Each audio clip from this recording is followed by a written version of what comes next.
सेब तो ले आई हो मार्केट की। आज साझा चिंतन का हमारा क्रमांक है 875। और आज हमारे बीच में आदरणीय एस सी सिंह साहब जो ALD सेंटर का ये वर्क हैं। आज तो जो विषय है वो है प्रज्ञोपनिषद, और उसमें जो विशेष रूप से ले रहे हैं वो आत्म शोधन प्रकरण पार्ट 43। इससे पूर्व 42 पार्ट ले चुके हैं। अब ज्यादा समय लेते हुए आदरणीय सिंह साहब से निवेदन करते हैं कि आज का उद्बोधन जारी करें। आदरणीय सिंह धन्यवाद सर। एक बार हम लोग गुरु मंत्र गायत्री महामंत्र के माध्यम से उस चेतन सत्ता से जुड़ने का प्रयास करें, और बाकी लोगों के स्पीकर को एक बार बंद कर दें ताकि बीच में कुछ हमको लग रहा है एक दो स्पीकर ऑन है तो आवाज आती जा रही है।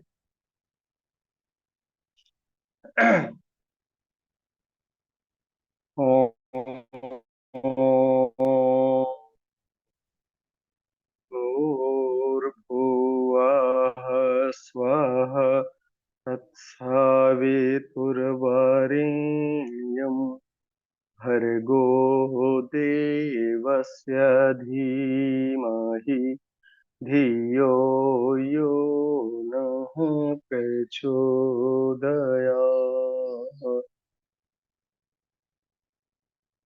इस कक्षा में उपस्थित सभी स्नेही स्वजनों को नमन बंदन। आप सबका आज की इस कक्षा में हृदय से अभिनंदन। जैसा कि आज का विषय बताया गया है आत्मशोधन प्रकरण, और एक रिकैप ले लेते हैं। कुछ हमारे वरिष्ठ मित्र जो पिछली कक्षाओं में नहीं रह पाए हैं, तो एक एक मिनट का रिकैप, क्योंकि आज छठवें मंडल का छठवां अध्याय है। अब सिर्फ एक अध्याय इसमें और बाकी रह जा रहा है, लास्ट अध्याय। तो 5 अध्याय इस पर हो चुका है, और ये देवात्मा हिमालय प्रकरण चल रहा है। तो पांचों अध्यायों का एक एक मिनट का रिकैप ले लें कि क्या कुछ डिस्कस हुआ है। और देवात्मा हिमालय प्रकरण में जो 17 अध्यक्ष हैं वो देवर्ष नारद जी हैं, जो देवताओं के ऋषि भी हैं और ऋषियों के देवता। उनकी पहुंच स्थूल जगत से लेकर के और सूक्ष्म जगत और कारण जगत तक है, और ईश्वर के दरबार में साक्षात नारद जी ही जाकर के परमपिता परमेश्वर से सभी लोगों का विचार विमर्श करते हैं, मार्गदर्शन लेते हैं, और फिर देवर्ष की भूमिका का निर्वहन करते हैं। तो पहला अध्याय जो देवात्मा हिमालय प्रकरण है, उसमें एक विशेष पर्व है। वो पर्व है ज्येष्ठ महीने की शुक्ल पक्ष की 10वीं तिथि का, और इस 10वीं तिथि को गंगा का अवतरण धरती पर, इसीलिए इसको गंगा दशहरा भी कहते हैं। और गायत्री का भी अवतरण गायत्री जयंती के नाम से प्रसिद्ध है। और स्थान जो है ये गंगोत्री और गोमुख, जो हमारी पतित पावनी गंगा का उद्गम स्थान है, उस स्थान पर सभी ऋषि महर्षि योगी संत एकत्रित हैं। और वहां पर उत्तुंग ऋषि ये प्रश्न करते हैं नारद जी से, क्योंकि वो सब में श्रेष्ठ हैं, कि इस स्थान को देवभूमि क्यों कहा जाता है, तपोभूमि, पुण्य भूमि, सिद्ध भूमि। भूमि तो सर्वत्र एक ही है। और उसका समाधान वो देते हैं। समाधान ये करते हैं कि आत्म कल्याण और लोक कल्याण के निमित्त उच्च स्तरीय आत्माएं इस क्षेत्र में आकर के तप साधना के द्वारा इस क्षेत्र को,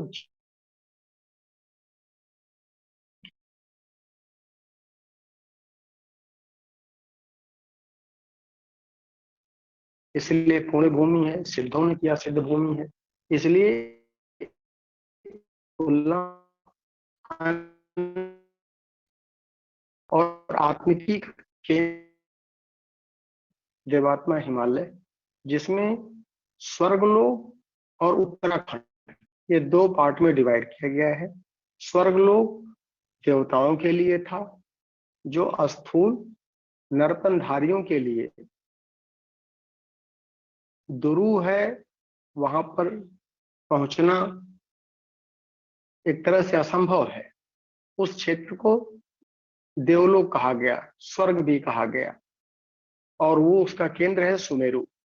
सुमेरु पर्वत के आसपास कैलाश पर्वत है, शिवलिंग है, स्वर्गारोहण है, तपोवन है, नंदन वन है। ये सारे क्षेत्र जो हैं वो देवताओं के लिए बनाया गया है।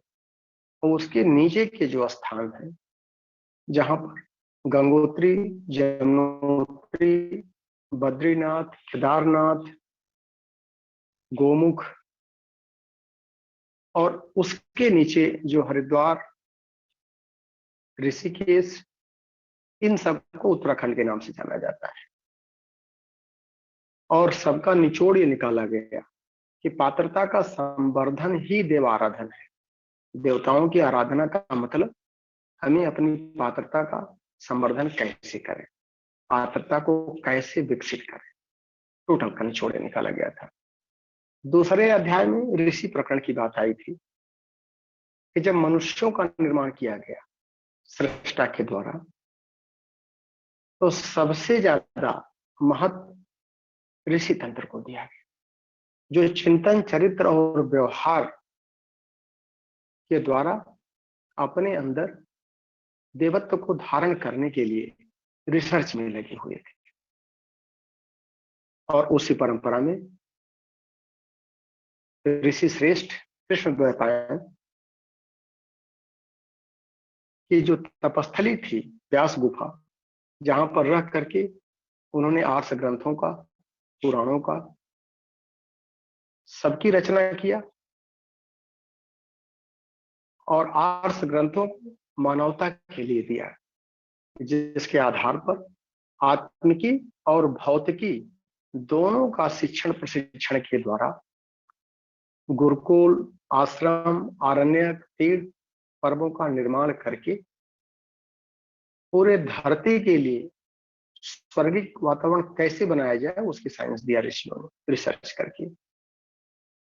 और ऋषि का मतलब चलता फिरता तीर्थ, कुछ हमारे अस्थायी तीर्थ भी थे और कुछ चलित तीर्थ भी थे। तो ऋषियों का क्या महत्व है और ऋषि परंपरा को पुनर्जागरण कैसे किया जाए, उसी के कॉन्सेप्ट को लेकर के परम पूज्य गुरुदेव ने सप्त सरोवर में, जो सप्तर्षियों की तपोभूमि रही है, वहां पर गायत्री तीर्थ की स्थापना किया, उससे प्रेरणा और मार्गदर्शन लेकर के। तीसरा अध्याय हिमाद्र हृदय प्रकरण था, जहां पर कणाद ऋषि ने जिज्ञासा किया था कि इस दुर्गम हिमालय का चयन लोगों ने क्यों किया, इस उद्देश्य से कि जहां पर सहजता से, सरलता से नहीं रहा जा सकता, नहीं पहुंचा जा सकता है। और देवर्षि नारद ने उसको बताया कि ये स्थान जो है वो ब्राह्मी चेतना का ध्रुव,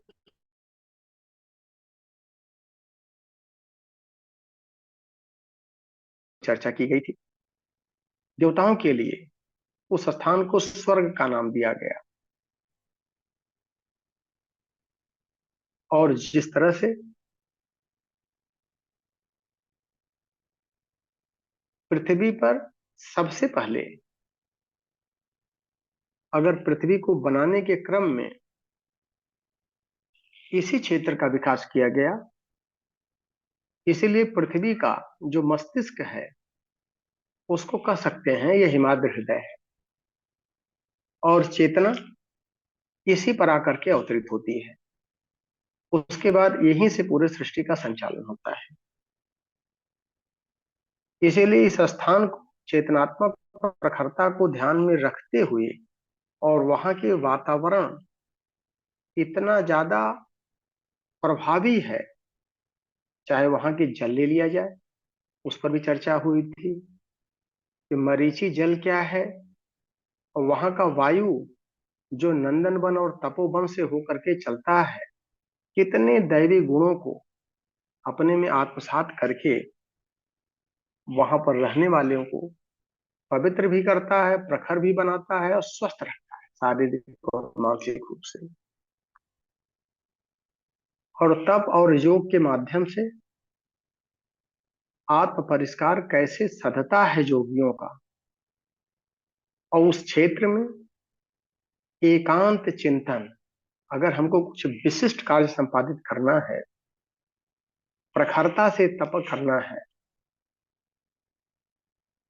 ताकि हमारे अंदर जो प्रसुप्त क्षमताएं हैं उनको जागृत किया जाए, इस स्थान का चयन घर गृहस्थी में रह करके उपासना और सामान्य जीवन तो जिया जा सकता है, लेकिन सृष्टि के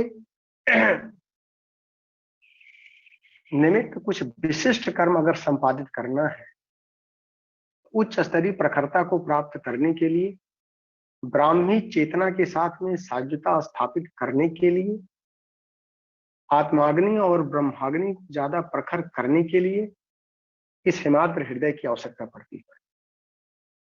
चौथे अध्याय में अदृश्य लोक प्रकरण पर चर्चा हुई थी कि प्रत्यक्ष जगत के साथ में एक परोक्ष जगत है, और परोक्ष जगत जो है वो ज्यादा प्रभावी है, स्थूल से सूक्ष्म ज्यादा पावरफुल होता है। कुछ चीजें हम इंद्रियों के माध्यम से देखते हैं और कुछ चीजें इंद्रियातीत होती हैं। तो जो वैज्ञानिक अनुसंधान करते हैं वो स्थूल जगत पर करते हैं, प्रकृति में अनुसंधान करते हैं, और उसके लिए एक पैनी नजर की आवश्यकता पड़ती है। लेकिन अगर हम सूक्ष्म का पर्यवेक्षण करें तो ब्राह्मी चेतना का जब भी हम पर्यवेक्षण करते हैं तो उसके लिए सिर्फ पैनी नजर ही काफी नहीं है, श्रद्धा, प्रज्ञा और निष्ठा के त्रिविध आयामों की साधना करनी पड़ती है। तब जाकर के हम ब्राह्मी चेतना के साथ में साजुता स्थापित करके और सूक्ष्म जगत का सूक्ष्म पर्यवेक्षण कर पाते हैं। उस अदृश्य लोक के ऊपर वेदभर चर्चा हुई थी। शब्द ब्रह्म क्या है, नाद ब्रह्म क्या है, अन्य लोकों से कैसे संबंध स्थापित किया जाता है, और चेतना के विभिन्न आयामों को ही लोक कहते हैं। इस पर डिटेल थी। उसके बाद जो पिछली कक्षा हुई थी वो यज्ञ विज्ञान और वनस्पति विज्ञान। ये हिमालय के जो वृक्ष वनस्पतियां हैं और वहां का जो जल और वायु है, उसमें औषधीय गुणों के साथ में दिव्यतापूर्ण गुणों की भी प्रचुरता है जो स्वतः मिलती है। और आहार कल्प और अन्न का मन से क्या संबंध है, और हमको पौष्टिकता और दिव्यता जो हमारे क्षेत्रीय उत्पाद है उनसे ज्यादा मिलती है कि जहां पर जो व्यक्ति है वहां पर क्या कुछ पैदा होता है। परमात्मा ने उसमें दिव्य प्रचुरता दी है। यहाँ पर जो वृक्ष वनस्पतियां हैं हिमालय की, उनके अंदर दिव्य गुण क्या क्या है, औषधीय गुण क्या क्या है। और एक कल्प की बात थी, अगर हम उनको औषधि के रूप में लें तो मिक्सचर न लेकर के एक औषधि के एक गुण पर अगर रिसर्च करें तो उस पर विधिवत चर्चा हुई थी कि उसके ज्यादा फायदे होते हैं। और फिर तत्वों का जो सूक्ष्मता होती है वो महाप्रभावी होती है, महाप्राणवान होती है, और उसी सूक्ष्मता के आधार पर अग्निहोत्र विज्ञान की विधिवत चर्चा हुई थी कि अग्निहोत्र विज्ञान की वैज्ञानिकता क्या है। यज्ञ विज्ञान और प्लस अग्नि के विज्ञान से ये तीनों साइंस मिल करके यज्ञ विज्ञान बनता है। तो यज्ञ में पवित्रता का क्या रोल है, उससे मानसिक उपचार और शारीरिक उपचार कैसे किया जा सकता है, वातावरण की शुद्धि कैसे हो सकती है, इन सब के ऊपर चर्चा हुई थी। जो सामान्य उपयोग जन जीवन में किया जाता है चली थी। उसके बाद आज छठा अध्याय है। तो छठा अध्याय बहुत ही महत्वपूर्ण है, सबका निचोड़ हम कह सकते हैं। आत्मशोधन प्रकरण। आत्मशोधन की क्या आवश्यकता पड़ती है मनुष्य को, क्यों जरूरत है, कैसे किया जाए, ये सारे प्रश्न अगर जिज्ञासा है तो उस पर आज की कक्षा में विधिवत चर्चा की जा सकती है। तो एक बार हम चाहते हैं कि इसका जो हिंदी टीका दिया है परम पूज्य गुरुदेव ने, इसको एक बार पढ़ लें और उसके बाद इसके जो क्रक्स है, उसकी जो साइंस है, जिसको हमने अपने जीवन में जो कुछ रिसर्च कर पाए हैं, उस पर कुछ विशेष चर्चा कर ली जाएगी। एक बार इसको देख लें हम लोग। छठे दिन के अथ खष्टो अध्याय आत्मशोधन प्रकरण टीका। छठे दिन के प्रवास में मंडली के सदस्यों को ये जानने की अभिलाषा हुई कि मनुष्योचित वैभव वर्चस्व किस प्रकार कहाँ से उपलब्ध होता है, जिससे सभी सुखी हो सकते हैं। यदि यह आकांक्षा और तत्परता का परिणाम है तो वो सभी से रहती है, फिर लोग इच्छा रहते हुए भी सफल क्यों नहीं होते। और यदि यह दैवी अनुग्रह है तो फिर भगवान के समदर्शी होने के नाते वो सभी को समान रूप से क्यों उपलब्ध नहीं होता है। प्रगति और समृद्धि की आकांक्षा करने वालों में से क्यों असंख्यों को मन महसूस कर असफल परिस्थितियां न्यूनाधिक मात्रा में सभी को एक जैसी उपलब्ध हैं। शरीर और मन की संरचना भी प्रायः मिलती जुलती है। फिर किसी का पिछड़ी स्थिति में पड़े रहना, किसी का प्रगति के उच्च शिखर पर जा पहुंचना और किसी का पतन पराभवजन्य यंत्रणाएं सहते रहना क्यों कर होता है, ये रहस्य जानना चाहिए। जन जन के मन मन की बात जानने में निष्णात महाभाग नारद जी ने मंडली के साथियों की जिज्ञासा का आभास पाया और मुस्कुराते हुए बोले। नारद ने कहा, आप लोग भाग्य विधान की बात न सोचें। किसी देवता या मंत्र के चमत्कार से मनुष्य अनायास ही सफलताएं प्राप्त कर सकते हैं, ऐसा भी न सोचें। जो मिलता है वो मनुष्य के पुरुषार्थ का प्रतिफल होता है। पुरुषार्थों में प्रमुख है आत्मशोधन और जन्म जन्मांतरों के संचित कुसंस्कारों को निरस्त करने के लिए अपने आप से तपश्चर्या का माध्यम अपनाकर लड़ना पड़ता है। आकांक्षाओं, मान्यताओं और आदतों में घुसी हुई पशु स्तर की निकृष्टता से सामान्य जन घिरे रहते हैं। वे उसी चक्रव्यूह में फंसे कोलू के बैल की तरह जुटे रहते हैं और उन्हें एक क्षण भी सुख नहीं मिल पाता तथा उनके पल्ले कुछ ऐसा नहीं पड़ता जिससे मनुष्य जीवन की सार्थकता सिद्ध हो सके। लोभ, मोह और अहंकार के क्षुद्र मनोरथों को ही मुनिगण भवबंधन कहते हैं। इन्हें तोड़ने के लिए आंतरिक साहस की आवश्यकता पड़ती है। उसे उभारा जा सके तो आत्मशोधन के लिए अपने आप से लड़ सकना संभव होता है। ऐसा कर सकने वालों का भविष्य उज्जवल बनता है। वे वही पुण्यात्मा होता है जो गीता में वर्णित इस आंतरिक महाभारत को जीतता है। उसे विजय भी वर्ण करती है और भौतिक सिद्धियां तथा आत्मिक रिद्धियों का उपहार अनायास ही प्राप्त होता रहता है। मनोनिग्रह की तपश्चर्या करने में अभ्यस्त आदतों में से जो अनुपयुक्त है उनके विरुद्ध खुला विद्रोह करना पड़ता है। उसके लिए अनुशासन अपनाने और व्रत धारण करने पड़ते हैं। जो मन को जीतता है वही विश्व विजयी बन सकता है। इस अभ्यास में समग्र संयम साधना होती है।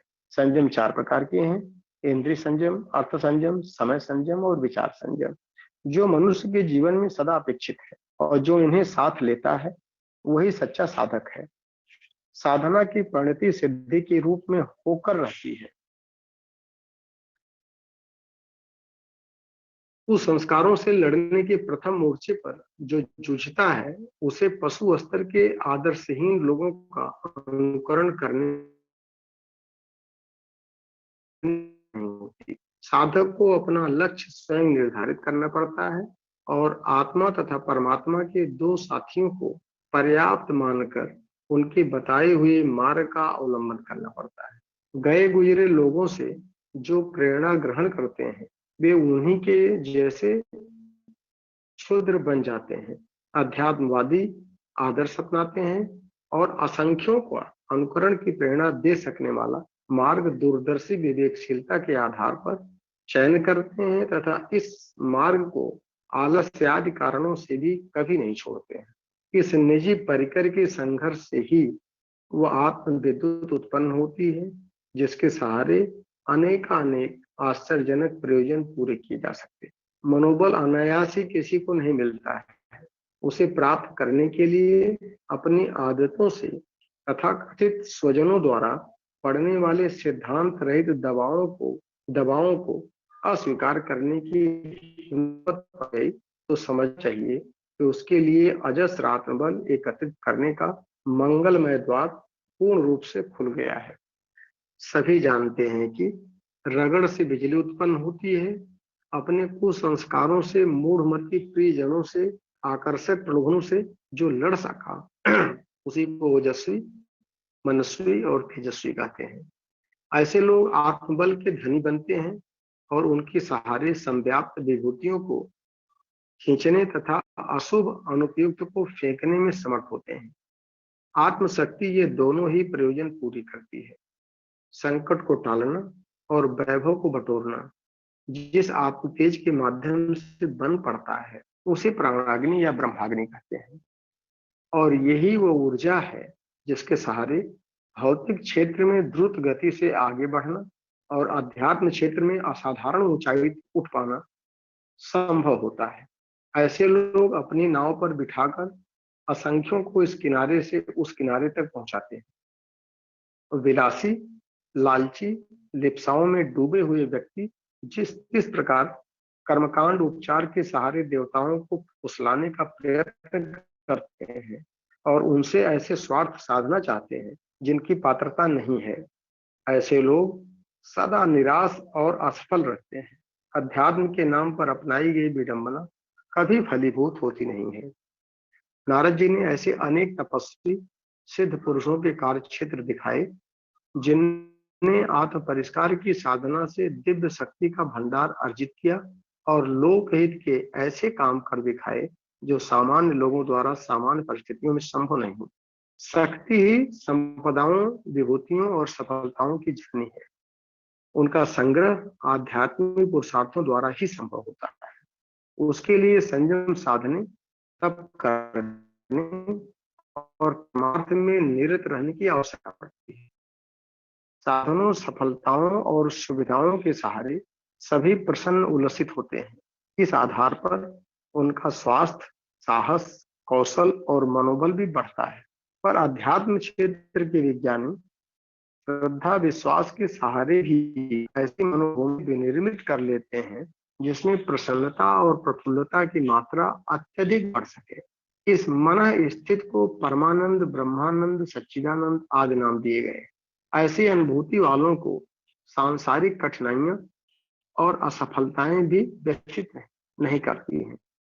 सीमित साधनों में अपरिग्रह का व्रत पालते हुए ऐसे लोग स्थित प्रज्ञ स्तर के सुख संतोष का अनुभव करते रहते हैं और प्रसन्न व्यक्ति अपनी अनुभूति की सुगंधि से वातावरण को उल्लसित किए रहता है। उससे असंख्यों को अपने जीवन में आदर्शवादिता अपनाने का साहस और उत्साह मिलता है। विराट विश्व की ब्रह्म चेतना में अपने आपे का समर्पण करने की मान्यता परिपक्व करके साधक क्षुद्र से महान बनता है। सीमा बंधनों से जकड़े हुए लोग मात्र लोभ, मोह, अहंकार के कुचक्र में तिलते हुए जीवन संपदा का सारा रस निचोड़ डालते हैं और न बुझने वाली लिप्सा के कुचक्र में ईश्वर प्रदत्त सुयोग को बुरी तरह गंवा बैठते हैं। थकान, निराशा, खीज और पाप के अतिरिक्त और कुछ हाथ नहीं लगता। किंतु जिनने अध्यात्मवादी उदात्त दृष्टिकोण अपनाकर अपने में सबको और सब में अपने को देखना सीख लिया, उन्हें सब कुछ अपना ही दिखता है और इंद्र और कुबेर जैसे वैभव प्राप्त कर लेते जैसा अनुभव होता है। ईश्वर दर्शन का एक ही वास्तविक स्वरूप है, इस संसार को ईश्वर से ओतप्रोत देखना और विश्व विद्वान उद्यान को सुविकसित बनाने के लिए पुरुषार्थ कर उसके निकटता का आनंद लेना। ऐसी मन स्थिति में व्यक्ति का चिंतन और प्रयास मात्र लोक मंगल में ही निरत रहता है और ईश्वर को आत्मसमर्पण करने पर साधक बिंदु सिंधु की तरह, आग और चिंगारी की तरह उस विराट सत्ता से तादात्म्य एकाकार हो जाता है। विश्व को विराट ब्रह्म मानकर उसकी सेवा साधना में श्रद्धा पूर्वक जुट जाना ही सच्ची भक्ति है। ऐसे भक्त जन निरंतर ईश्वर सानिध्य का आनंद लाभ करते हैं। उन पर ईश्वर की अनुकंपा निरंतर बरसती है। भक्त और भगवान की एकता एकात्मता इसीलिए बनती है कि भक्त का अपना कुछ रहता ही नहीं, तो उस खालीपन में भगवान का भर जाना स्वाभाविक है। और पृथकता और विमुखता तभी तक रहती है जब तक ललक और लिप्सा का उन्माद चढ़ा रहता है। जब भगवान की इच्छा ही अपनी इच्छा बन गई तो फिर न कुछ काम पड़ती है। पूर्णता का लक्ष्य इसी मन स्थिति में प्राप्त होता है। भगवान का दर्शन, सब में ब्रह्म सत्ता का समावेश देखना है। भक्ति सेवा साधना को ही कहते हैं और उदात्त दृष्टिकोण का नाम ही स्वर्ग है। लोभ मोह अहंकार के त्रिविध भव बंधनों से छुटकारा पाने का नाम ही मुक्ति है। और भगवान की इच्छा और व्यवस्था में अपने आप को खपा देना ही उपासना है। साधना का अर्थ है जीवन को सुसंस्कारिता के ढांचे में ढाल लेना। और ईश्वर का न कोई मित्र है और न कोई शत्रु। उन्हें किसी का उपहार मनोहार नहीं चाहिए, इसकी उन्हें आवश्यकता भी नहीं है।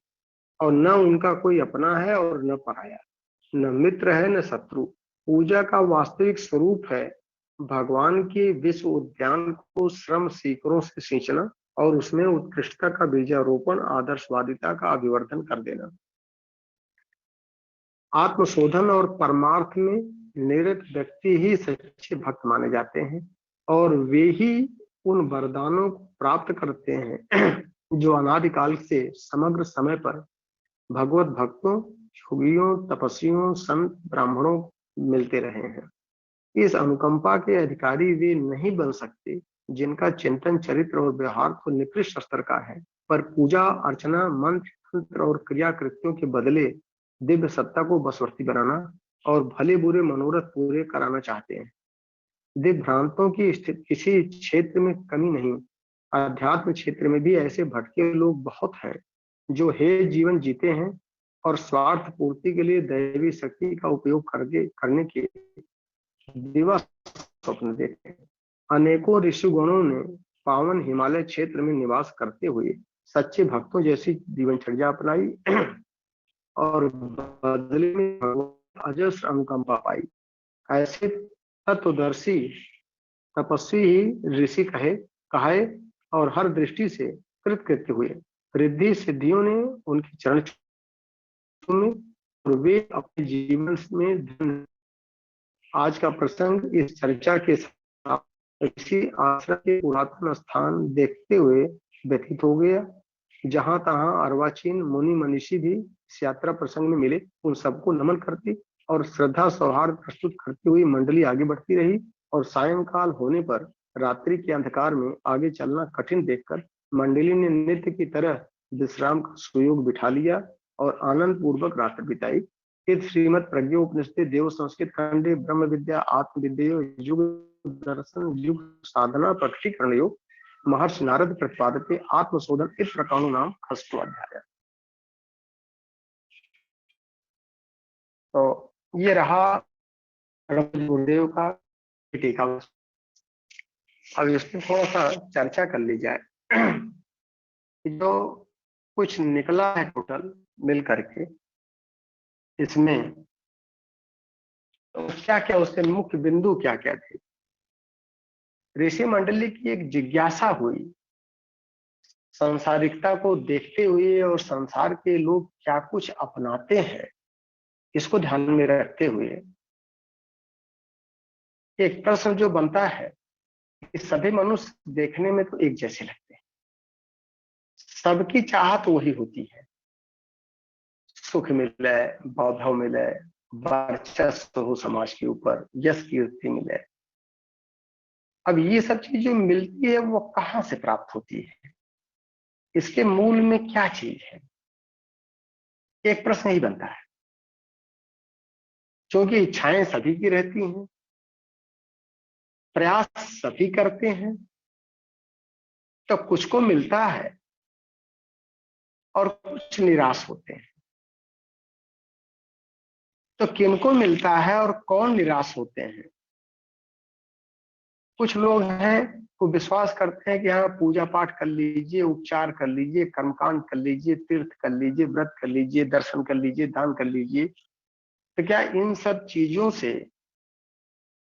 जो सांसारिक सुख, वैभव, वर्चस्व, यश, कीर्ति, ये सब मिल जाता है, या इसकी साइंस कुछ और है? भाग्य की बात आती है, देवताओं के अनुग्रह की बात आती है कि देवता प्रसन्न हो गए।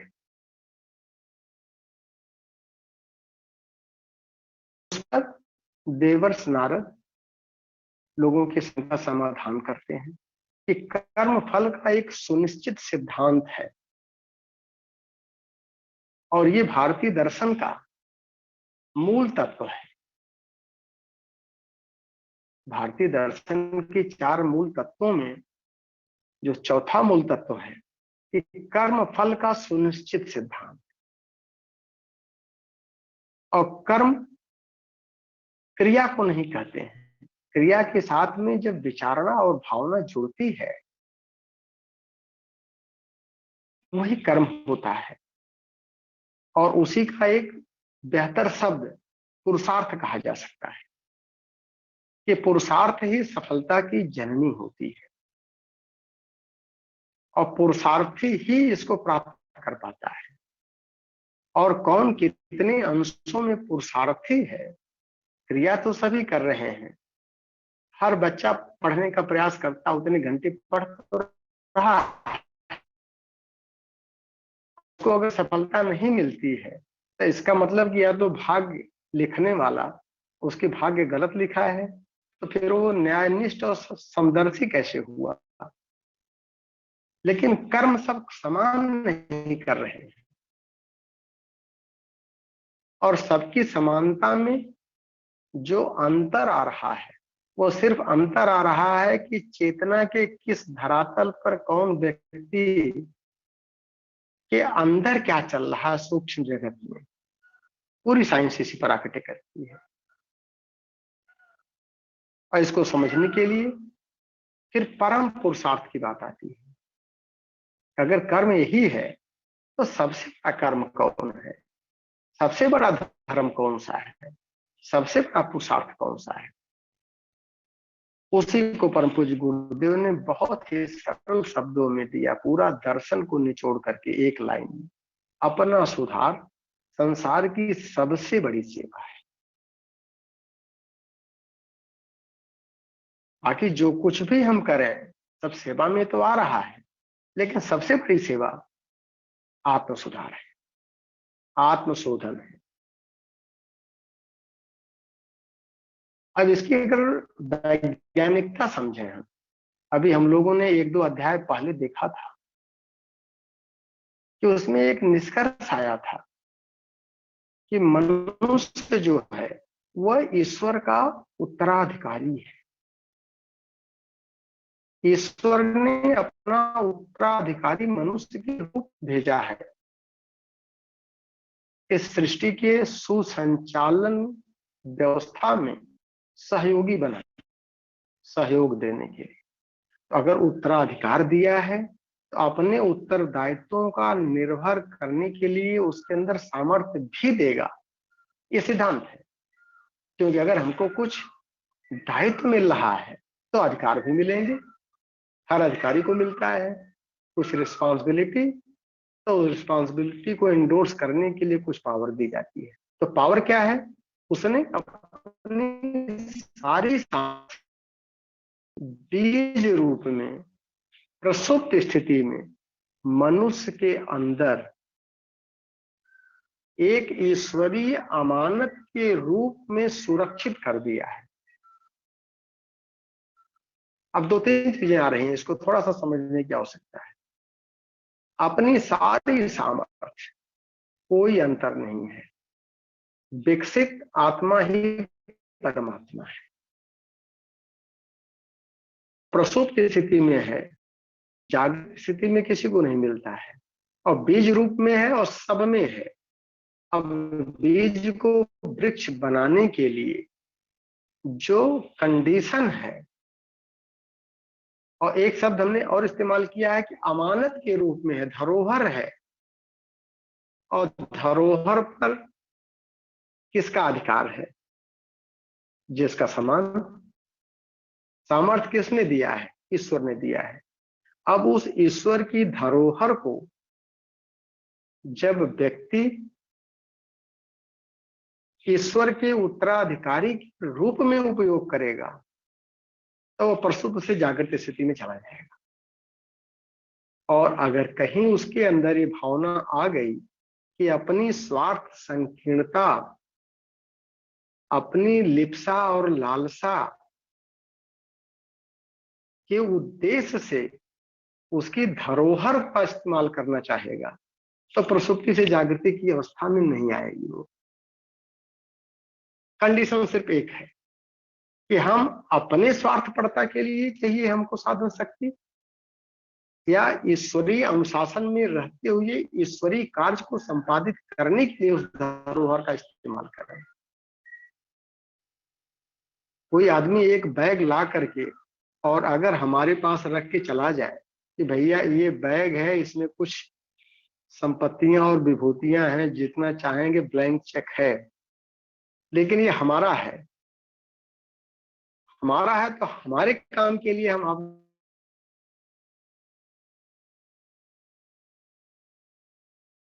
और इसी के ऊपर पूरा दर्शन आकर के सिमट जाता है।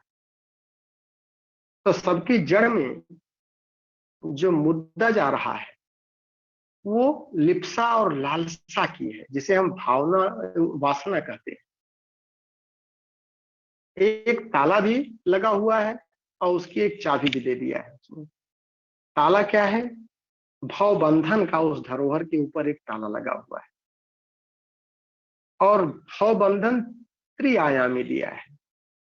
ये त्रिविध आयामी वासना, तृष्णा और अहंता। वासना से मोह उत्पन्न होता है, तृष्णा से लोभ की उत्पत्ति होती है और अहंता से अहंकार। या यूं कहें कि जीवों से लगाव को ही हम मोह कहते हैं और जो पदार्थों से, जड़ जगत से लगाव होता है उसको लोभ कह सकते हैं, और अपनी मान्यताओं से जो हमारा लगाव होता है उसको अहंकार।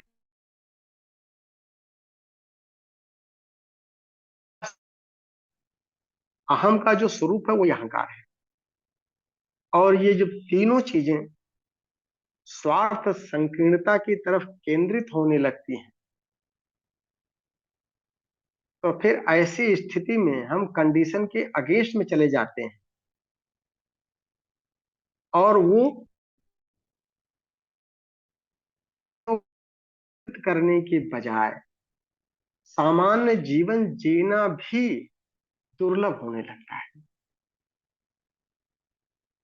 और उसी को कहते हैं कि आत्मा के ऊपर जब एक आवरण आ जाता है तो आत्मा का जो प्रकाश है वो बाहर नहीं आ पाता।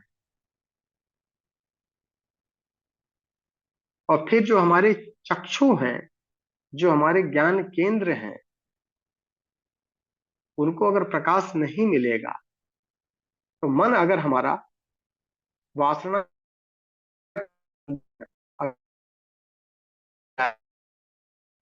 तो दिशाहीन हो जाता है। फिर हम ईश्वर के उत्तराधिकारी का रोल अदा नहीं कर पाते। अब परम पुरुषार्थ क्या है? परम पुरुषार्थ यही है कि जो आत्मा के ऊपर त्रिविध आयामी भाव बंधन जो हमको स्वार्थ संकीर्णता की तरफ समेट रहा है, केंद्रित कर रहा है, केंद्रीभूत कर रहा है, इसको परिष्कार कर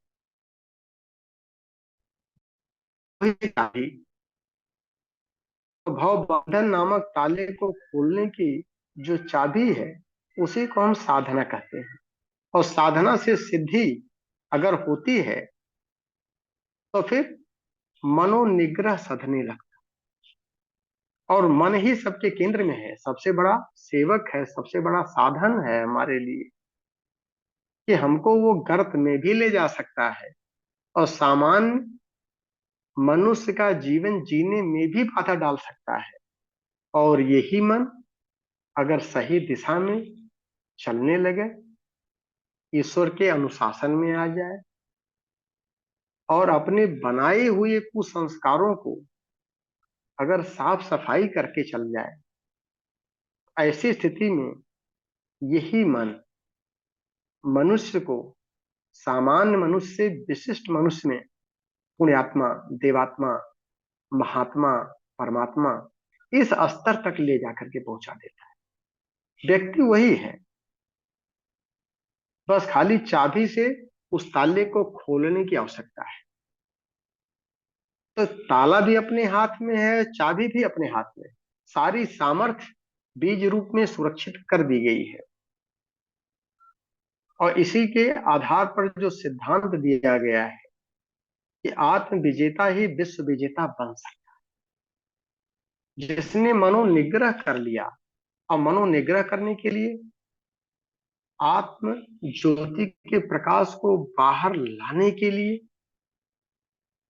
समग्रता में आत्म संयम की आवश्यकता है।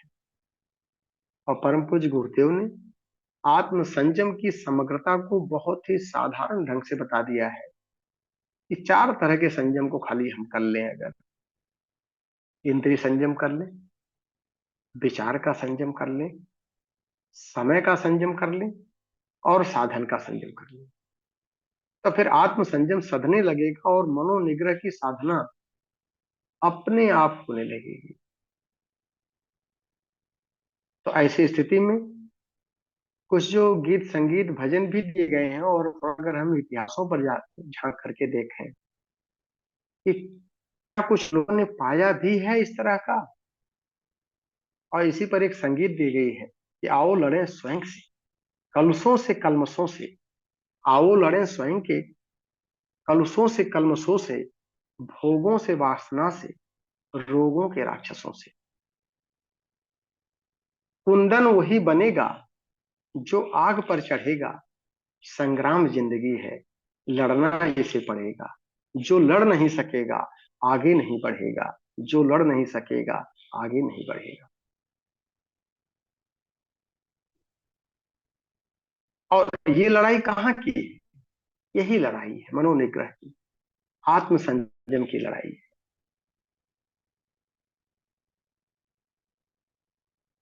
इसी की अगली लाइन अगर देखें, राणा शिवा भगत सिंह झांसी की वीर रानी,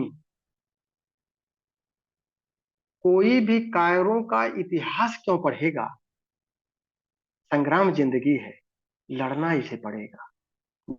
जो लड़ नहीं सकेगा आगे नहीं बढ़ेगा।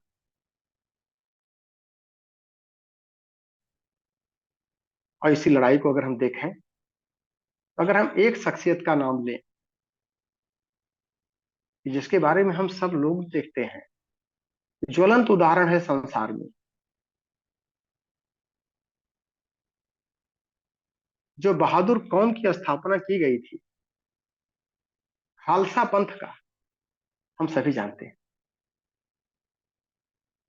गुरु गोविंद सिंह जी ने आवश्यकता के अनुरूप खालसा पंथ की स्थापना किया, और चमकौर का युद्ध, जहां पर उनके 42 सैनिक मिलकर के औरंगजेब के 10 लाख सैनिकों का सफाया कर डाले, और 42 सैनिकों में 36 सैनिक शहीद हुए खाली, और 10 लाख को बराबर कर दिया। उन्होंने दर्शन क्या लिया था? अगर हम गुरु गोविंद सिंह की जीवनी देखते हैं, तो इतनी कम आयु में, जिनकी टोटल आयु ही 42 साल की थी, इतने बड़े काम किए। सबसे पहले तो उन्होंने ज्ञान की साधना किया, क्योंकि आत्म विजेता बनने के लिए ज्ञान का दर्शन जरूरी है। वेद संस्कृत में लिखे थे, इसलिए उन्होंने संस्कृत पढ़ी। उस समय उर्दू का जमाना था, उर्दू पढ़ा उन्होंने, मुगलों से उनको सामना करना था। अरबी पढ़ा उन्होंने, फारसी पढ़ा उन्होंने, अपनी भाषा का तो जो जानकारी थी ही थी ही। इनका गहन अध्ययन किया उन्होंने, शास्त्रों की रचना किया उन्होंने। गुरु ग्रंथ साहब की रचना उन्हीं की दी हुई है। और जब बहादुर कौम बनाने की बात आई तो कैसी कौम उनको बनाना था, खालसा पंथ कैसा बनाना था। जब वो पंच प्यारे की स्थापना कर रहे थे उसमें उन्होंने जो मोटिवेशन का स्पीच दिया था कि चिड़ियों से मैं बाज लड़ाऊं और गीदड़ को मैं शेर बनाऊं और 1.25 लाख पे एक लड़ाऊं, तब गुरु गोविंद सिंह नाम का पैदा होती है। चरित्र की प्रखरता इतनी ज्यादा उन्होंने अपनी बढ़ा दिया कि उन्होंने कौम बनाया और सारी जात पात को किनारे करके उन्होंने कहा यह सिंह की कौम रहेगी, सभी शेर रहेंगे। और वहीं से सिंह शब्द आया, गुरु गोविंद सिंह। उसके पहले कोई सिंह नहीं था वहां पर, सारी चीजें की मिथक को हटा दिया उन्होंने। और वहां से उन्होंने संसारिकता में भी बहादुरी का काम किया और आध्यात्मिकता में भी किया। और उसी गुरु ग्रंथ साहब की रचना में उन्होंने सभी धर्मों की अच्छी चीजों को समाहित किया। संप्रदाय नहीं बनाया कोई, एक मनुष्यता का धर्म बनाया। बहादुरों का धर्म क्या होता है, जो लोग पूरे विश्व को आज भी दिशा देते हैं कि हम पुरुषार्थ करके अपनी स्थिति को बेहतर कैसे बना सकते हैं। तो आत्मिकी को भी सुधारना है और आत्म भौतिकी में भी चार चांद लगाने हैं। तो इस तरह का उदाहरण अगर देखा जाए तो आत्म विजेता ही विश्व विजेता बनता है। और साधना से सिद्धि का जो एक सिद्धांत है वही आध्यात्मिक पुरुषार्थ है। और यही आध्यात्मिक पुरुषार्थ हमारे अंदर पवित्रता को भी बढ़ाता है और पात्रता को भी विकसित करता है। और अगर इसको थोड़ा सा दूसरे शब्दों में हम देखें, कुछ आध्यात्मिक टर्मिनोलॉजी में एक्सप्लेन करने का प्रयास करें जो हर जगह चलता है, तो साधन चतुष्टय, साधना करने के लिए जो आध्यात्मिक पुरुषार्थ कैसे संपन्न हो, तो 4 चीजों की आवश्यकता पड़ती है। पहला है विवेक, कि बिना विवेक के, बिना सही गलत के निर्णय के हम आगे नहीं बढ़ सकते। तो क्या सत्य है, क्या असत्य है, किसमें लाभ है, किसमें हानि है, इसका जो निर्णय कर सकता है उस दृष्टिकोण को ही विवेक कहते हैं। जिसमें दूर तक देखने की क्षमता पैदा हो सकती है, जो तत्काल के मिथ्या लाभ हानि के परे होकर के एक दूरदर्शी दृष्टिकोण रखता है, उसको विवेक बोलते हैं। और दूसरा साधन चतुष्टय में क्या आता है, वैराग्य। वैराग्य क्या है, वैराग्य का मतलब अनासक्त सत्कर्म, अपने दायित्वों का निर्वहन करने के लिए अपने कर्तव्य और सामाजिक उत्तरदायित्व, यही स्वधर्म है। इस स्वधर्म का निर्वहन करने के लिए जब हम अनासक्त सत्कर्म करने लगते हैं, वही अनासक्त सत्कर्म की भावना को ही वैराग्य कहते हैं। और वैराग्य साधन चतुष्टय का विवेक के बाद दूसरा स्थान। और तीसरा है खट संपत्ति। तो साधना में एक निचोड़ आता है कि 6 संपत्तियां हमको लेके चलना पड़ता है, उनके सहारे एक एक करके अपने कुछ संस्कारों को हटाना पड़ता है। और उस खट संपत्ति में सम है, दम है, उपरति है, तितिक्षा है, श्रद्धा है और समाधान। अगर संक्षेप में देखें तो सम जो है, सम क्या है, मन को सही दिशा देना, दृष्टिकोण का परिमार्जन। वो कैसे होता है, स्वाध्याय और चिंतन मनन के द्वारा मन को हम परिष्कृत करते हैं और उसको सही दिशा मिल जाती है। अदरवाइज बुद्धि तो सबके पास है, लेकिन बुद्धि में शुद्धि नहीं आ पाती। और बुद्धि में शुद्धि आने के लिए सम की आवश्यकता है। सम के बाद दम आता है। इंद्रियों को बलपूर्वक वशीभूत करना पड़ता होता है। भद्रम कर्णेभिः शृणुयाम देवा, जो मंत्र बार बार कहा जाता है, ये दम है, इंद्रिय दमन की बात आती है, लेकिन मन का दमन नहीं करना होता है। मन का गुण है, उसके गुणों के साथ में एक सही दिशा देनी पड़ती है, इसलिए समन करना पड़ता है। उप्रति है, उप्रति का मतलब जैसे कमल रहता है कीचड़ में खिल करके अपने कर्तव्यों का निर्वहन करता रहता है, लेकिन कीचड़ से और जल से प्रभावित नहीं होता है। वही काम हमको अपने संसार में रह करके सत्कर्म करते हुए कहीं पर राग नहीं रखना है, कहीं न चिपकाव रखना है, न दुराव रखना है। राग और द्वेष दोनों के परे हो जाना है, ये उपरति हो गई। तितिक्षा क्या है? धैर्य पूर्वक परिस्थितियों के साथ में मनोअनुकूल तालमेल बैठ, तितिक्षा है। हम परिस्थितियों को बदलने का प्रयास करते हैं और परिस्थितियां हम तितिक्षा के माध्यम से परिवर्तित कर सकते हैं, जिससे हमारा मन विचलित नहीं, थोड़ा सा कष्ट सह लेना, देश काल परिस्थितियों के अनुरूप अपने को ढाल लेना, इसीलिए थोड़ा सा तालमेल बैठाने की क्रिया होती है। और श्रद्धा क्या है? आत्मविश्वास जितना ज्यादा प्रबल होगा उतना ही श्रद्धा हमारी सजल होती चली जाएगी। और लास्ट है समाधान। समाधान आठवीं भक्ति भी कहते हैं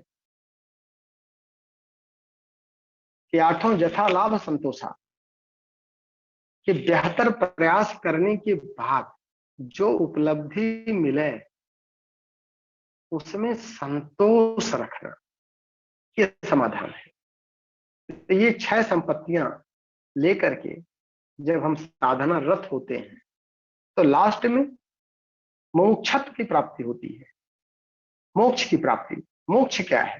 तथा क्षेत्र प्रकाश आवरण, आत्म ज्योति का प्रकाशित हो जाना, जो ऊपर अभी स्टार्टिंग में ही चर्चा आई थी कि आत्मा सबके अंदर वो सामर्थ्य रखी है, लेकिन हम अपने उस संस्कारों से उसके प्रकाश को अवरोधित करके रखे। और यही पातंजल योग दर्शन का एक इंपॉर्टेंट सूत्र है कि प्राणायाम के माध्यम से, प्राण की साधना के माध्यम से तथा क्षेत्र प्रकाश आवरण, प्रकाश के आवरण को वो छिन्न भिन्न करता है ताकि वो ज्योति बाहर आ सके, हमारे पूर्व संस्कारों को हटा देता है। यही मोक्षत्व है। अब गायत्री की साधना अगर हम देखें तो गायत्री की साधना प्राणाग्नि से लेकर के, क्योंकि आत्म ज्योति के प्रकाश को हमको प्रखर करना है, तो आत्माग्नि और ब्रह्माग्नि की प्रखरता कैसे बढ़े, तो जो परम पूज्य गुरुदेव ने बहुत सरल साधना दिया है और सबके लिए अनिवार्य किया है, किसी भी पंथ के लोग हो, चाहे गृही हो चाहे विरागी हो, चाहे बच्चे हो चाहे बुढ़े हो, चाहे नर हो चाहे नारी हो, कम पढ़े लिखे हो बहुत ज्यादा विद्वान, सबके लिए बहुत ही सरल है, सहज है, सुगम है। ये प्राण की साधना, गायत्री की साधना मतलब प्राण की साधना करने से मिलता क्या है? सामर्थ्य मिलती है, और सामर्थ्य 4 दिशाओं में काम करती है। पहले ज्ञान की शक्ति मिलती है, फिर इच्छा शक्ति मिलती है, फिर वित्त शक्ति मिलती है, और फिर क्रिया शक्ति मिलती है। और यही 4 सामर्थ्य का निचोड़ ही आद्य शक्ति है, इसीलिए गायत्री को आद्य शक्ति कहते हैं। और इस सामर्थ्य से जब हम इस सामर्थ्य को बहिर् तो धरती पर हो जाता है, मतलब हमारे जीवन में वो सब कुछ मिल जाता है, सुख, वैभव, वर्चस्व, यश, कीर्ति, चीजें अपने आप उपलब्ध है, क्योंकि हमने दर्शन को पकड़ लिया है। और अगर हम इसी को अंतर जगत में लगाते हैं, अंतःकरण की तरफ ले जाते हैं, तो वहां से वही सामान्य मनुष्य पुण्यात्मा बन जाता है, महात्मा बन जाता है, देवात्मा बन जाता है, परमात्मा बन जाता है। व्यक्ति वही होता है, उसी को अवतारी सत्ता बोल देते हैं। और गायत्री साधना मिलते हैं। पहला, आत्म संतुष्टि भरपूर मिलती है। जब साधना हमारी सही दिशा में चलने लगती है तो व्यक्ति ये महसूस करने लगता है कि अब वो खालीपन नहीं रहा, कि जो पहले कुछ कचोटता था, नहीं कुछ और चाहिए, कुछ और करना है, कहीं कुछ कमी हो रही है, वो खालीपन खत्म हो जाता है। और आत्म संतुष्टि हर क्षण व्यक्ति को अखंडानंद, सच्चिदानंद,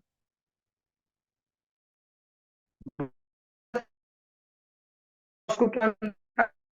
ईश्वर का अनुग्रह। और ईश्वर का अनुग्रह क्या मिलता है? उससे होता क्या है? बृहत्तर काम को संपादित करने के लिए जो सामर्थ्य प्रसुप्त अवस्था में बीज रूप में हमारे पास ईश्वर की अमानत पड़ी हुई है, वो खुल जाता है। और ताला जब खुलता है तो जो बड़ा काम ईश्वरी सत्ता कर रही है, हम उसके निमित्त बन जाते हैं। और यही शुरू का प्रश्न था। और तीसरा जो मिलता है वो लोक यश मिलता है। और जब लोक यश मिलता है ऐसे आध्यात्मिक व्यक्ति को, तो वो करता क्या है? धर्मावलंबन के साथ में पूरे परमार्थ में लगा देता है। उस लोक यश को अपनी स्वार्थ संकीर्णता में नहीं ले जाता। और इसी को अगर हम देखें तो कुछ चीजें जो इसकी आचरण संहिता में है, यहीं से दर्शन लिया गया है, पर कुछ गुरुदेव ने उसको सरल भाषा में दे दिया है।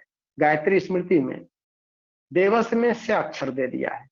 स्यंदनम परमार्थ से परार्थो ही बुधैर्मत जो अन्यान सुखैते विद्वान तस् दुखम विनश्यति। अपने दुख को दूर करने का एक ही रास्ता है कि परमार्थ परायणता अगर हम करने लगते हैं तो हमारा दुख स्वतः समाप्त हो जाता है। वो साइंस कहाँ से आती है? वो यहीं से आती है। क्योंकि परमार्थ परायणता से उस ताले की चाबी सही जगह लगने लगती है। दूसरा अगर देखें, प्रचोदयात में द अक्षर है। दर्शनम ही आत्मा कृत्वा जानीयादात्म गौरवम अज्ञाता तो तद्वाप आत्मा पूर्ण उन्नत पथम है। आत्मा के गौरव को पहचान करके हम अगर आत्मा का दर्शन करें कि आत्मा का स्वरूप एग्जैक्टली क्या है, तो फिर हमारी स्वार्थ संकीर्णता की दीवार हट करके विस्तार होने लगता है स्वयं का। और जब विस्तार होता है तो जीवन में पूर्णता की तरफ हम बढ़ने लगते हैं। संकीर्णता को हटाते ही पूर्णता की तरफ रास्ता खुल जाता है। और फिर जो चार हमको सामर्थ्य मिलती है, ज्ञान की, इच्छा की, चित्त की और श्रम करने की, चारों का उपयोग जब साधक करने लगता है तो तत् की साधना, स की साधना, तु की साधना, ब्राह्मणत्व की, क्षत्रिय की, वैश्वत्व की और श्रम की, ये चारों करने लगती है। फिर वो गायत्री साधक अपने आप जो है वो पूर्णता की तरफ बढ़ने लगता है। इसीलिए इसमें जो कुछ परिभाषाएं इन्होंने दिया है और लास्ट में उसका निचोड़ दे दिया है कि उपासना क्या है। उपासना ईश्वरीय व्यवस्था में स्वयं समायोजित नहीं है। ईश्वर ने जो व्यवस्था बनाया है, अगर हम उसकी व्यवस्था में अपने को समायोजित कर लेते हैं, उसको अपने मनो अनुकूल बना लेते हैं, हम उपासना करने लगते हैं। दूसरा उन्होंने दिया है साधना। स्वयं को संस्कारी बनाने के लिए जो पुरुषार्थ करते हैं वही साधना होती है। पूजा आराधना क्या है? पूजा आराधना का संक्षिप्त बताया है कि विश्व वसुधा को सुंदर और समुन्नत बनाने हेतु जो कुछ पुरुषार्थ किया जाता है वही पूजा है, वही पूर्ण जागृति है, वही आराधना है। स्वर्ग क्या है? उदात्त और परिष्कृत दृष्टिकोण ही स्वर्ग है। और सेवा साधना कोई भक्ति का है। भक्ति का मतलब गाना बजाना नहीं है, सेवा साधना। और मुक्ति क्या है? लोभ मोह और अहंकार के त्रिविध आयामी भव बंधनों से छुटकारा पा जाना ही मुक्ति है। और सच्चा भक्त कौन है? जो आत्मा साधना वो परमात्मा निरत, उसी को सच्चा भक्त कहते हैं। तो समझ रहे हैं, लग रहा समय समय तो हो गया है, सॉरी, अब इसके आगे नहीं बढ़ेंगे, समय की मर्यादा अपनी है। अदरवाइज इस चर्चा जो है इससे चलती रहेगी, हरि अनंत कथा अनंता। तो 7 बज गए और समय के आगे हम जा रहे हैं, तो हमें खेद है, विराम दिया जाए और आत्मशोधन प्रकरण में कुछ वरिष्ठों के भी विचार लिए जाएं, कुछ जिज्ञासा वगैरह भी अगर हो तो उस पर भी अपने अनुभव को साझा किया जा सकता है। आपके लिए चैट बॉक्स में एक आ गया है प्रश्न ना, देख लीजिए। हाँ सर। बाबूजी प्रणाम। मोक्ष प्राप्त मनुष्य का स्वभाव संसार में कैसा होता है, कृपया स्पष्ट करें। बहुत बढ़िया।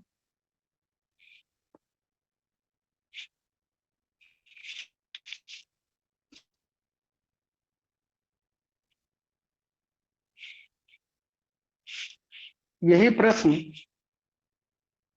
जो भी आचार्य ने पूछा है, तो आचार्य बीरेन्द्र जी ने, कि जब आत्मशोधन हो जाता है तो व्यक्ति मोक्ष पा लेता है।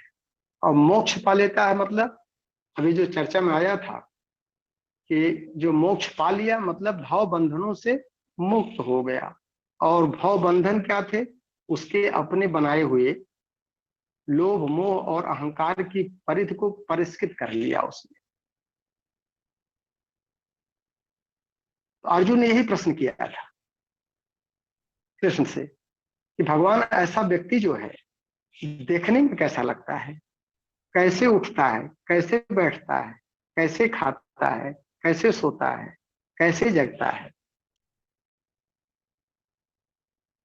और दूसरे अध्याय का ये आखिरी प्रश्न है गीता का, और इसका जवाब जो उन्होंने दिया है उसको हम इस साइंस से बताने का प्रयास करते हैं कि जैसे जैसे हम मोक्ष से दूर होते जाते, तो जो दर्शन भी हम लोग इस स्वाध्याय, तो हम केंद्र लगते हैं, संकीर्णता की तरफ बढ़ने लगते हैं, बाउंड्रीज को समेटने लगते हैं, को लिप्सा करते हैं। जैसे जैसे हम संकुचित होते जाते हैं और जैसे जैसे हमारी बाउंड्री का विस्तार होने लगता है, वैसे वैसे हम मुक्त होने लगते हैं इन भव बंधनों से। लोभ से मुक्त हो रहे हैं, मोह से मुक्त हो रहे हैं, अहंकार से मुक्त होते जा रहे हैं। जो लोभ है वो उदारता में बदलता चला जाता है। इसीलिए गायत्री जो साधक है, प्रचोदयात में प्राक्षर है, प्रकृत्या तो भवदारो नान उदार है कदाचित, चिंतयो द्वार दृष्टयो तेन चित्तन विशुद्ध है। उदार बन जाता है, विकास उसका होता जाता है, विस्तृत होता चला जाता है, बाउंड्री खुल जाती है, सब कुछ उसका दिया हुआ है। तो दियम वस्तु गोविंद तो भय समर्पय होने लगता है। ये उसके लोभ का होता है परिवर्तन। मोह जो है उसका कैसे परिवर्तित होता है? आत्मवत सर्वभूतेषु यह पश्यति स पंडित, अपने में पूरा संसार देखने लगता है और संसार के हर जर्रे जर्रे में अपने को देखने लगता है। और अहंकार किस रूप उसका परिवर्तित होता है? सोहम भाव में चला जाता है, आत्मा अनुभूति में चला जाता है, अहम ब्रह्मास्मि में चला जाता है, अयम आत्मा ब्रह्म में चला जाता है कि मैं ही तो ब्रह्म हूं। मेरा तो बृहत्तर दायित्व बन गया है, इस धरती के कण कण में मैं ही जब बसा हूं, यहाँ मेरे अलावा तो कुछ है ही नहीं, ये मेरा ही तो दायित्व है सबका केयर करना। यह अहंकार का रूपांतरण हो जाता है। और चूंकि तीनों तत्व हैं, खाली इनको रूपांतरित करना होता है, समाप्त नहीं किया जा सकता है। कहने का मतलब ये हो गया कि व्यक्ति जो है समुद्रवत हो जाता है पूरी तरह से। उसका स्वभाव समुद्रवत हो जाता है। और समुद्रवत होने का मतलब, जिस तरह से समुद्र में हजारों नदियां जबरदस्त उफान के साथ में बाढ़ के रूप में आती हैं और सब धमा चौकड़ी तांडव मचाते हुए, लेकिन जब समुद्र में पहुंचती हैं पूरी तरह से शांत हो जाती, और जब नदियां नहीं आती हैं तो भी पूरी तरह शांत रहती हैं। मतलब समुद्र न सूखता है और न नदियों के आने से उसके जल के स्तर में कोई परिवर्तन। कहने का मतलब, व्यक्तित्व हमारा इतना विशाल हो जाता है, अगर कुछ बहुत बड़ा नुकसान हो जाता है तो उसको वो बिल्कुल नहीं मान के चलता, उसके दूसरे पहलू को देख करके वो आनंदित होता है। तो सुख दुख के एक परे परम सुख, तेहि सुख रहा समाई, उसी सुख को अखंडानंद की स्थिति बोलते हैं, उसी को तुरीय अवस्था बोलते हैं। तो देखने में तो उसका ढांचा तो हमारे आप ही जैसे रहेगा, लेकिन उसके चेहरे पर सिकन नहीं आएगी। और कोई बहुत बड़ी उपलब्धि हो गई उसको, तो भी उसके स्वभाव में राई रत्ती भर भी परिवर्तन नहीं होता है, उसकी यथास्थित बरकरार रहती है। दोनों के परे हो जाता है, न सुख से प्रभावित होता है और न दुख से प्रभावित होता है, समुद्रवत स्वभाव हो जाता है। सबको अपने में आत्मसात करने की क्षमता उसके अंदर आ जाती है। ये होता है मोक्ष प्राप्त व्यक्ति। तो हम समझ रहे हैं कि आचार्य जी संतुष्ट हुए कि क्या और क्लैरिफाई करने की आवश्यकता पड़ रही है? हो गए लगता है। चलिए आदरणीय नैब साहब, जो चलिए, नहीं धन्यवाद। हुए होंगे तो फिर कमेंट आएगा, विशेष कमेंट अगर कुछ हो तो उस पर भी चर्चा कर लीजिए जाए। चूंकि भाव बंधन तीनों मुक्त करने का भी फिलॉसफी दे दिया गया, और प्रश्न का जो गीता में उत्तर दिया गया है। और कोई प्रश्न बनता हो, कोई जिज्ञासा हो तो उसको रखा जा सकता है। अब तो सिंह साहब मैंने कहा लास्ट रह गया ना, अब तो ऋषि परंपरा पुनर्जीवन प्रकाश बस 7वें अध्याय का ना, बस यही तो रहेगा या उसके बाद हाँ और जी, ये लास्ट रहेगी कक्षा या उसके इसके बाद? बाद मतलब, तो नहीं नहीं सर, लास्ट नहीं है, 51 क्लास लेना है। क्या होना? अध्याय का लास्ट होगा, हम्म। और 6 अध्याय जो हैं वो 6 अध्याय का एक निचोड़ की क्लास। 6 जो हमारे मंडल हैं, हम्म। 6 मंडल में 7 अध्याय हैं, तो 7 अध्याय का अल्टीमेटली निचोड़ क्या है, एक जन सामान्य जो है, जो परम पूज्य गुरुदेव चाहिए, हम्म। तो 6 मंडलों का 6 कक्षा हो जाएगी एक एक निचोड़ की, वो जो ज्यादा सार गर्भित रहेगी। ठीक। 51 हो जाएंगे बस। तो 6 और अगर ले लिया जाएगा तो उसको लेकर के 50 हो जाएगा, और एक 7वां जो है, 51। पूरे प्रज्ञोपनिषद जो है, आज के युग की गीता का क्या निष्कर्ष निचोड़ रहा 50 का, वो 51 में हो जाएगा। 51 संख्या भी शुभ है, और हमारे एक साथ नहीं, संख्या तो ठीक गई है, तो उसको 50 और 52 पे क्यों क्लोज किया जाए? आपके लिए धन्यवाद बोल दिया उन्होंने, भाव जी ने धन्यवाद दे दिया। नहीं तो फिर हमको सूत्र पढ़ना पड़ता है, आपो नारम अचलम प्रतिष्ठम समुद्र महापात्र विसंति यद्दत तद्दत कामा यम।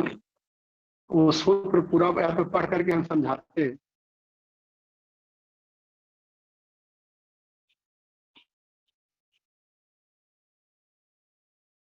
आदरणीय नैब साहब,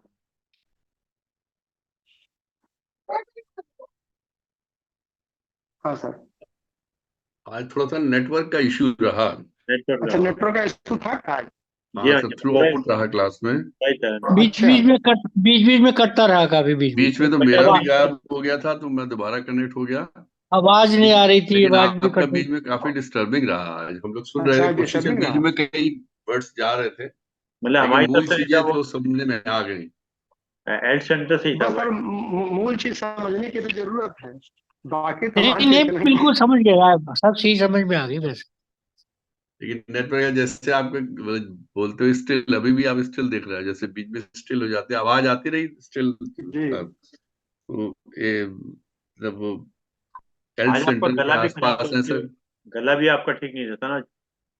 हाँ, आज गला भी नहीं ठीक है हाँ, सर। गला भी ठीक नहीं लग रहा था। यस। तो उनका तो खैर धन्यवाद आ गया सर। वीरेंद्र जी का उन्होंने प्रश्न पूछा था। हाँ, उसका और सूत्र जो उन्होंने दिया था कि नहीं, वही दिया था। जी जो लगता है तो उसमें 2 लाइन का था। आपूर्यमाणम् अचलम् प्रतिष्ठम् समुद्रमाप प्रविशन्ति यद्वत् तद्वत्कामायं प्रविशन्ति सर्वे स शान्तिमाप्नोति न कामकामी स शान्तिमाप्नोति न कामकामी। ये जो सूत्र है कि मतलब वो समुद्रवत हो जाता है, फिर वो सारी इच्छाओं आकांक्षाओं के परे हो जाता है कि उसकी इच्छा आकांक्षा सिर्फ संसार की पीड़ा को हरने के लिए रहती है, बाकी उसका अपना कुछ व्यक्तिगत नहीं रहता है। अल्टीमेट शांति उसे कहते हैं। हाँ सर। वो शांति सर सिर्फ अपने लिए रहती है, या वो चाहता है दूसरों को भी शांत कर सके, उनको भी कुछ मदद कर सके? सर वो अपने लिए उसका कुछ होता ही नहीं है, उसका तो चूंकि स्व स्व जो है वो पर में विसर्जित हो चुका रहता है ना। हम्म। उसका स्व कहाँ रह गया। आत्म विस्तार अगर हो गया, हम्म। जब विश्व बंधुत्व की भावना जो है वो बोधत्व में आके नहीं चली नहीं, वो गई, दूसरों की मदद करने के लिए भी आगे आता है ना सर, मेरा ये पूछने का मतलब था। सर दूसरों की मदद करने के लिए ही वो शरीर रखा है। वहां उसका अपना कुछ नहीं है।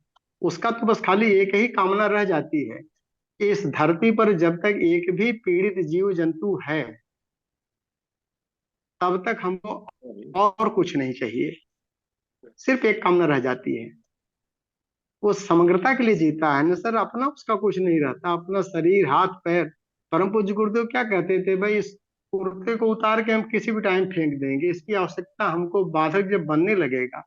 तो शरीर को कुर्ता मानते थे, कहते थे भाई तो जबरदस्ती हमने ओढ़ के रखा है, और जब ये बाधक बनेगा तो इसको हम हटा देंगे।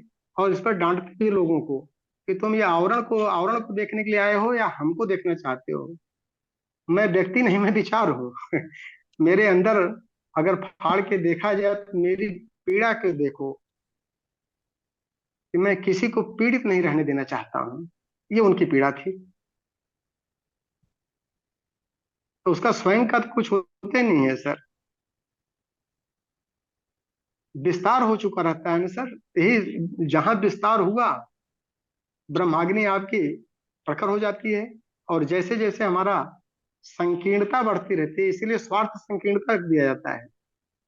और आत्म परिष्कार का मतलब आत्म विस्तार हो जाता है। बहुत बहुत धन्यवाद सर आपके आज के उद्बोधन के लिए। आज आपने आत्मशोधन करके किस तरीके से मन में वो प्रकाश के पुंज जलाया जाए जिससे कि मोक्ष की प्राप्ति हो। और ये बड़ी सुंदर बात आज समझ में आएगी, मोक्ष प्राप्ति के बाद भी इंसान इस संसार में ही रह के मोक्ष प्राप्त कर सकता है। ऐसा नहीं कि मोक्ष प्राप्ति के लिए इस कुर्ते को उतार के फेंकना है या इस शरीर को छोड़ना तभी मोक्ष की प्राप्ति होगी। संसार में रहते हुए संसार से विरक्ति मोक्ष की प्राप्ति है। संसार में रहते हुए संसार की भावनाएं जो दुर्भावनाएं हैं, या जो ऐसे प्रकरण प्रकरण है जो कि आत्मा को वेधित करते हैं, उससे विरक्ति पाना ही मोक्ष है। वासना है, तृष्णा है, अहंकार है, उस मुझे लगता है अगर अहंकार समाप्त हो जाए तो शायद वासना तृष्णा तो अपने आप साथ में चली जाएगी। एक अहम है जो आदमी को। सर ये समाप्त नहीं हो सकता। अहंकार जो है समाप्त होना भी नहीं चाहिए। अहंकार एक तत्व है, उसको रूपांतरित करना होता है खाली। अहंकार समाप्त नहीं किया सकता है सर। किसमें अहंकार को रूपांतरित हम करेंगे सर? सर स्वार्थ संकीर्णता के बजाय परमार्थ पात्रता में ही उसको तो बदलना है ना, वही तो बढ़ाना है। अहम ब्रह्मास्मि अहंकार ही तो है। मैं परमात्मा का प्रतिनिधि हूँ, ये भी तो अहंकार है। मैं पुण्य करना चाहता हूँ। ये तो अहंकार ही तो है सर। तो हमने अपना अहं का स्वरूप क्या बनाया है। जी। मैं स्वभाव से एक संत हूँ, ये अहंकार है सर।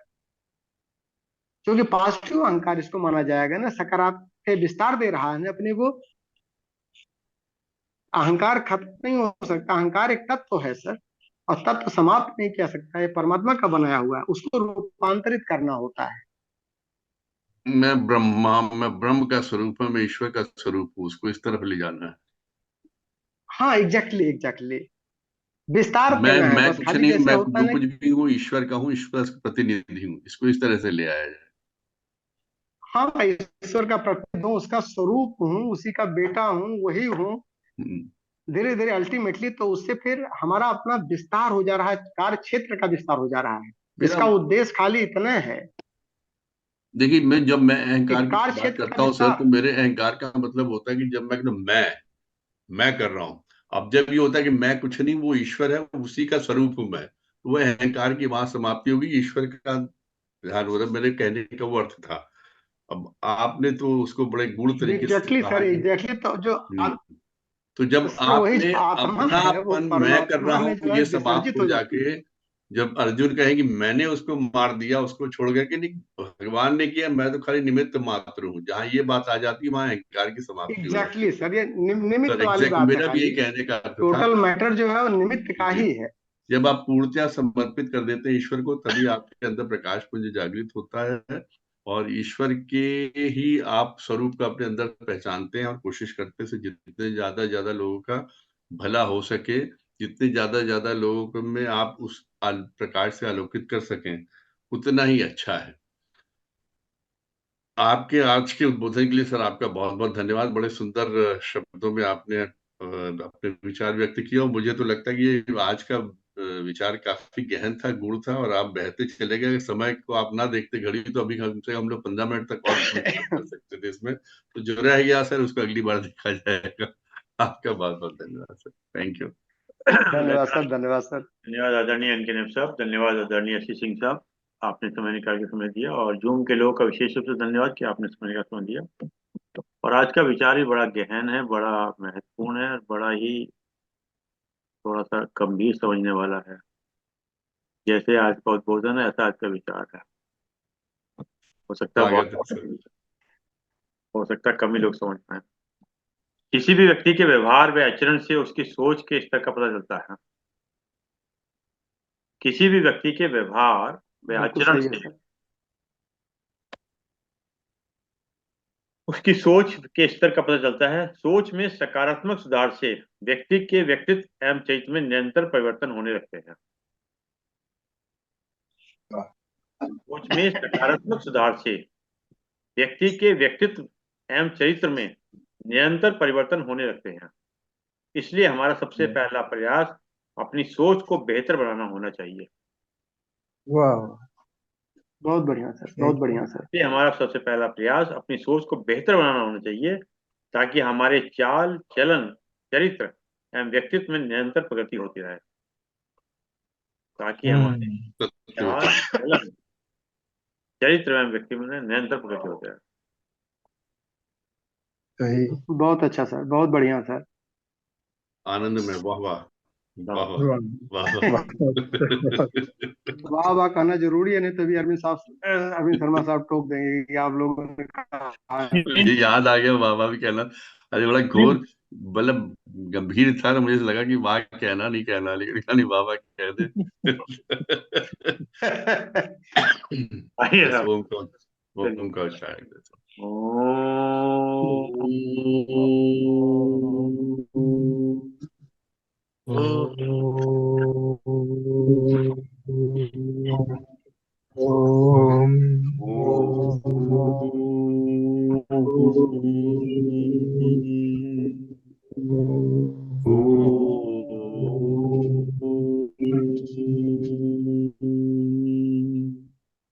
शांति शांति शांति शांति। शांति। सबको प्रणाम, सबका बहुत बहुत धन्यवाद। सभी को प्रणाम, प्रणाम सर। ॐ पूर्णमदः पूर्णमिदं पूर्णात् पूर्णमुदच्यते पूर्णस्य पूर्णमादाय पूर्णमेवावशिष्यते। ॐ ओम शांति शांति शांति।